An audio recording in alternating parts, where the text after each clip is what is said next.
Welcome to Uncaged, a show that celebrates thought leadership from today's top business leaders. The program provides a voice to amazing executives from around the globe who are shaping the world of business today and mapping the path to the commerce of tomorrow. Today, we've got Greg Hooven on the show. Hey, Greg, how are you? Good. How are you doing, sir? I am well. I'm excited to begin the week with you, Greg. Greg is the president of MarketReach. Greg's been with the business for a while. It is a company that focuses on delivering creative services solutions for technology marketers and technology businesses.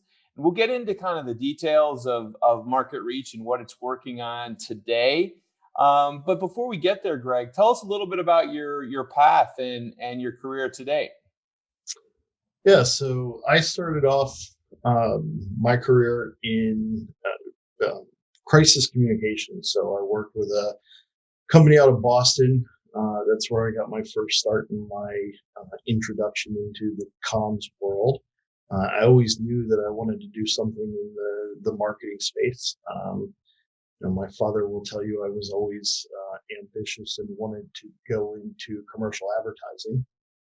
When I got out of college, I bounced around and tried a variety of different things. I did ad copywriting for a little while for an audio telesales organization, and then I did PR for an architectural firm. I worked at a point of purchase manufacturing company and really tried to get a variety of different experience, thinking the more well-rounded I would be, the more valuable I would be to, whatever organization I landed at. Unfortunately, that path became a lot longer than I thought it would be, because it was always you got a good experience, just not the right or enough experience. Yeah, I know. But the good thing with that, Greg, is that you learn kind of like what works, what doesn't, and you're kind of on the coalface of doing the work.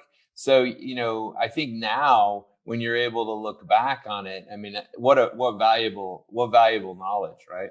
Oh, 100%. Absolutely. And I tell that to folks in here is, with a lot of our team members, I know enough about what everybody in the organization does that I can sit down and have a conversation with them. So, for instance, when we actually brought our web development in-house, I sat down and taught myself some coding so that I could actually sit down with our developers and talk. I could string together a website for you. It's not going to be pretty, but I know enough about it that I understand the baseline technology. And can usually break the stuff that they're building fairly easily. But that was always important to me, was understanding how things were developed and, what different programs everybody was working in. It gives me a better understanding of the challenges that they have, so that when I'm talking to our clients, not only can I help give them a solution, but I can also look at things from a variety of different angles to say, you know what, you're talking about X, but you really might be, Y might be a better solution for you. We can do it, more cost effectively. You're going to get the same end user results. And at the end of the day, it's going to save you a lot of time and money. Yeah, I'm a lifelong marketing person too, and so I totally I listen to your path, and I hear myself in that story as well. So I understand it. I also think it's interesting now, as we think about the next generation of technology, how that path is going to be so different for the next generation. But That's crazy. right, with AI and everything. But before we get into discussions like that, tell us now. On what you guys are up to at MarketReach. Yeah, so I mean, really, we've been, doing fairly steadily as far as business goes for the last 6, 7 years. We've got a stable of a lot of loyal clients, and I think that's one thing that's been good about our organization is our client retention rate is very good, and we haven't done a lot of self promotion, as a lot of organizations similar to us struggle with. Over the last year and a half, we've really put some focus on trying to get out there, showcase our experience a bit more, and actually work on our business development and marketing our own brand. So that's something that we've been focused on now, like I said, for about a year and a half, and really starting to see some momentum with that and trying to grow that. And it was, before this show started, Greg, we talked a little bit about kind of your approach and how you guys partner with clients, and it intrigued me because certainly in the agency world we have people that are kind of pure agencies. You got to do it the agency Yeah. way, and then we have people that kind of are more kind of I guess they can morph and structure with the client and have much more flexible approaches. I'd be curious to kind of hear what you guys do, how you guys handle that. Yeah, so we've got our own internal processes as far as trafficking and how work flows through our system. But one of the things we try and pride ourselves on as far as a working relationship, and we start off all of our client engagements like this is we get to know who not only the individual is, but the organization as much as they will allow us. So, especially when you're working with enterprise companies, they've got a variety of dispersed business units. They have, their legal requirements, their brand reviews, depending on what the organization is, their geos that they have to go through, their alliances, and all of those types of things. So we will be as hands-on and or as hands-off as the individual client wants. So we sit down, we get to know them, their individual likes. Do they like the color orange, the color blue? Is there something they absolutely hate? And we'll go through all of that to get to know them. But then we also work on getting to know the organization as a whole as well, so that we understand. Okay, a client comes to us and they say, "I want a 4-page brochure." We're not just developing the copy and the layout for them and then handing them off a PDF to say, "Okay, there you go. Here's your bill." We sit down with them and we try and figure out, after building that relationship, okay, what are the legal requirements, if there are any, that this has to go through? What are the brand reviews that this has to go through? And then what are the internal processes for making sure that that document actually gets published to, whether it's internal sales portals, whether it's their main website? How do they do that? And is that something that we can help them with, so that they know when they come to us, they're not just getting that brochure, but it's actually getting out to the audience that they wanted it to reach out to, which in my experience is a huge, misstep for a lot of folks. They'll create the asset, but then they never actually get it out to market because it's handed off to another organization or another business unit, and then it just goes into the queue. Yeah. So if you're not really part of that process or understand the process, there's definitely going to be misses and inefficiencies, et cetera. I mean, in the technology space, a lot of your clients are tech focused. What are the peculiarities about tech clients that you that really kind of differentiate them, you think, in then from other clients?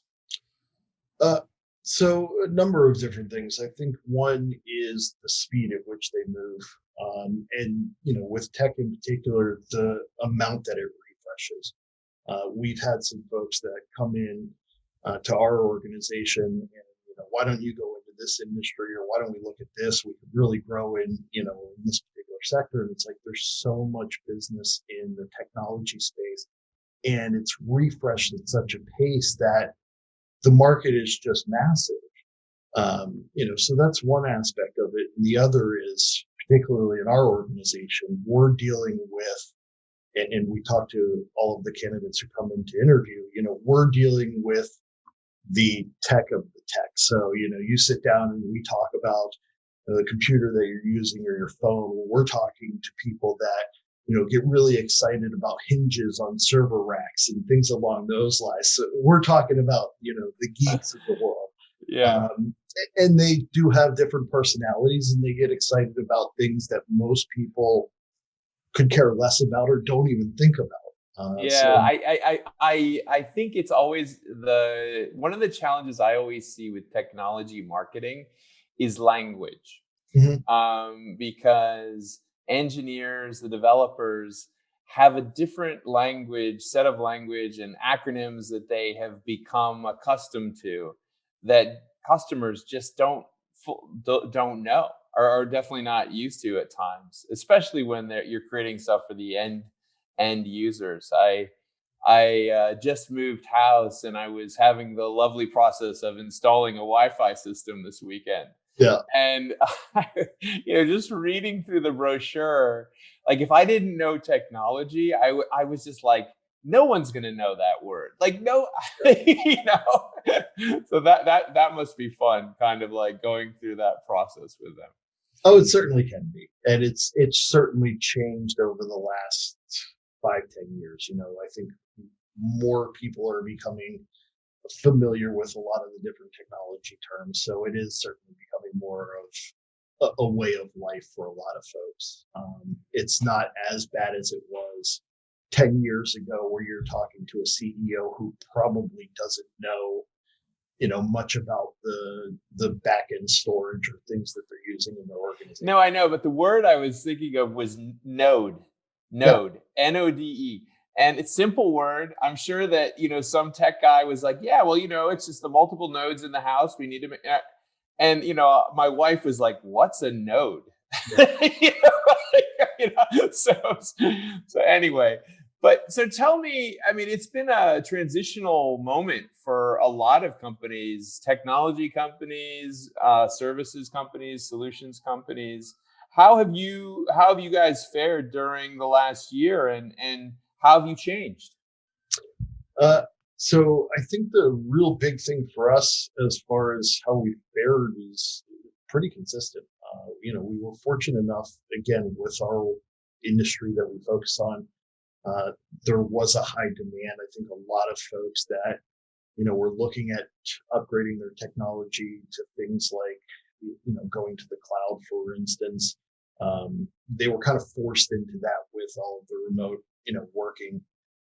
We were already in a position where 2 years ago, 3 years ago, we kind of started setting ourselves up to be a little bit more hybrid model. So we had transitioned our entire team over to having that flexibility, and we ended up closing down fairly early in the pandemic, and it was about 24 hours, and we were back up and running. The biggest shift for us was obviously the in-person events. Those were some of our bigger things throughout the year. We had 3 or 4 major ones that we did every year. Those shifted, so they were virtual, and a lot of the folks that we worked with doing those events kind of, woke up and said, well, I don't have money to do or I'm not doing the in-person event this year, but now that I've got time because I'm not traveling, I want to get all this other stuff that I've been talking about doing for years. So it just kind of shifted what we were doing. Well, I think we all need to come to you to ask advice, because you'll know all of the ways that working remotely works and what doesn't work, and what are your tips and tricks for others. Yeah, well, for us, it was we sat down about mid-summer last year, and we said, look, we know that remote working is going to become more frequent within our organization, but it's not something that we want to shift forward to, right? We had worked with a number of enterprise companies that did that 10, 15 years ago. They started pushing their employees remote. And about 5 years ago, they pulled them all back. And we sat down as an organization and we said, there's a reason that they started pulling people back into the office, whether it was a lack in productivity, whether it was control, collaboration. I know there's a little bit of the lost, team chemistry, and sense of, the organization and the culture that ends up being found when you're fully remote. And that was something that was important to us that we didn't want to lose. So we said to folks, we'll sit down, we're going to go through, we'll make sure that you have a little bit more flexibility as far as that's concerned, but we also want to be able to see you in the office from time to time. Yeah, I think that's actually really good learning for companies now as they move into this. I don't want to say it's post-pandemic because we're not fully there yet, but certainly anybody in the U.S. right now probably feels like we're moving there fast. Yeah. And a lot of those discussions in terms of how much time people are going to be inside an office or outside of an office seem to be at the forefront of planning discussions for the back half of this year. But thinking more broadly than just the back half of this year, and thinking a little bit more longer term, for your space and for some of the trends that you're seeing in the marketing and marketing for technology businesses, what are your thoughts and hopes and I guess forecasts for the future? Well, for us for the future, I think it's continue to do what we're doing. We're shifting pretty much annually now as far as what our focus is. 3-4 years ago, we were doing very little with video development, and now that's one of our major pieces. We're doing more with interactive technology. As AI becomes more and more commonplace in marketing, we will be utilizing that and getting more involved with it. Then you've got the marketing automation, which we started doing more and more with over the last couple of years. I only see that stuff continuing to develop, and I think as people get more exposure to it, they will utilize it better and figure out ways that they can actually improve what they're doing from a marketing standpoint. One of the things that we often talk to folks about is anybody that you talk to right now talks about statistics, and we need the ROI, we need the analytics and all this stuff. And the common conversation that we have when we start off with a client is, okay, but why? What are you going to do with it? Well, I get the report every month. Yeah, but what are you doing with it? Well, I put it in a drawer and I look at it again a couple of months later. And it's like, yeah, so you really don't care about it. And that's it's such a funny thing. At one point I owned the website Death to Dashboards because it was fascinating to me, the obsession that the clients had, marketing clients especially, but also finance and other sales and other divisions as well, with dashboards. They were more interested in the dashboards than they were actually in the real results. And so it's one of those kind of fascinating things that you learn about human nature. I don't know if it's because it protects them with their own jobs. It's easier to present to their bosses and their bosses' bosses. But there at some point we're going to have to wrestle with that question of dashboards. I think. I tell the story all the time. This was probably 5-6 years ago at this point. I was at a trade show and was, walking around. We were there to support a number of clients, and there was a booth there, and they were doing some sort of software. I don't remember what it was off the top of my head, but it was something where at the time I was like, we could really use that here. And I walked up and I spoke to a woman there, and she came up and she, hey, nice to meet you, did the introduction. We talked for about 30 seconds. She was trying to scan my badge. And I said, I've got some questions about this. Yep, I'll bring somebody over. Let me just get the badge. And the badge scanner wasn't working.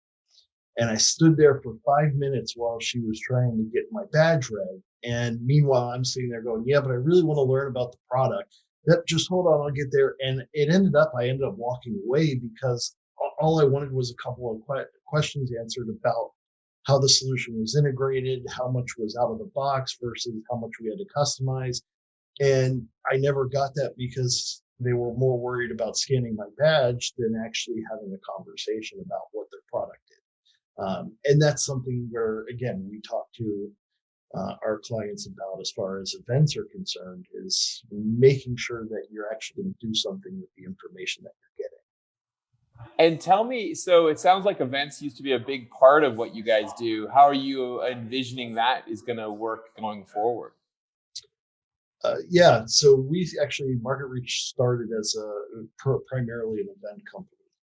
From my standpoint, I don't see them changing all that drastically.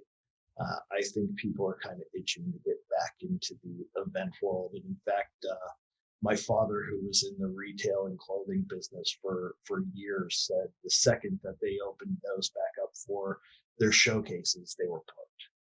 So I am actually I am stunned by that fact that people are so excited to get back to trade shows. But you're absolutely right, Greg. I've seen it in every sector. Yeah. There's I think it's just that it's a learning about human nature. Humans like to be with other humans. We like to see each other. We like to mingle.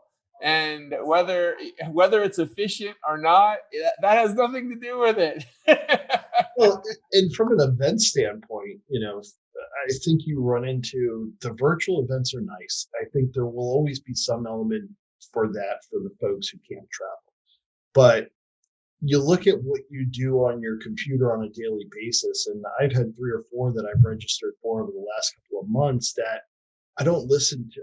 I have them on the background as noise, right? When I'm sitting there doing 50 other things. Whereas at the event, you're actually interacting with people. You go to a session and you're sitting down, you're actually listening to that session.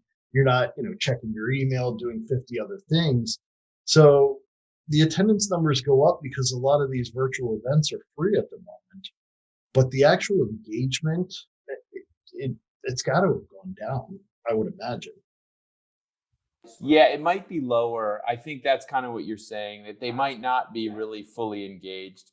Right. Well, I mean, we'll see what happens, but you're absolutely right. I'm seeing the explosion of interest again for sure. So we'll see how that plays out going further forward.